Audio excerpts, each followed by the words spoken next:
ఇంకా దిశ చూస్తే మనం తినేది తక్కువ పడేసేది ఎక్కువ, ఇంట్లో ముత్యం ఫంక్షన్లో పైత్యం.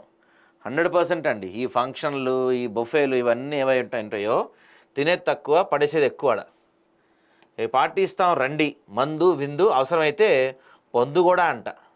ఇండ్ల మధ్య సర్వీస్ అపార్ట్మెంట్లో కొత్త దంద, కొండాపూర్ రేవ్ పార్టీలో భగ్నం. అన్ని పెద్ద పెద్దోళ్ళే ఉంటారు, ఇట్లా అంతా పెద్ద పెద్ద బలిసిన బడాబాబులు ఉంటారు చూసారా, వాళ్ళ పిల్లలే ఉంటారు. ఇంట్లో డబ్బులు ఎక్కువ అయిపోయి ఏం చేయాలో తిన్నది అరక్క చేసే పనులు అనమాట ఇవన్నీ కూడా. ఇక విలీనం పంచాయతీ, గులాబీ పార్టీపై రోజు రోజుకు పెరిగిపోతున్న ప్రచారం. నేడు కాంగ్రెస్లో మెర్జంటూ దుమారం, తాజాగా బీజేపీలో. పాపం బీఆర్ఎస్ పని ఇలా అయిపోయిందేంటో. కాళేశ్వరం నివేదిక సిద్ధం అంట, రేపో మాపో ప్రభుత్వానికి అందజేత.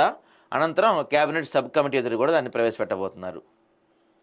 సో నెక్స్ట్ ఏంటి, మేడిగడ్డ తర్వాత మేడిగడ్డ పైన ఏం చేయాలి అని చెప్పి ఇది ఒకటి. ఇక బీజేపీలో చేరే ప్రసక్తే లేదని చెప్తున్నారు రాజాసింగ్ గారు. కార్లు వెనక్కి ఇవ్వరా, బదిలీ అయినా మీ దగ్గరే పెట్టుకుంటారా?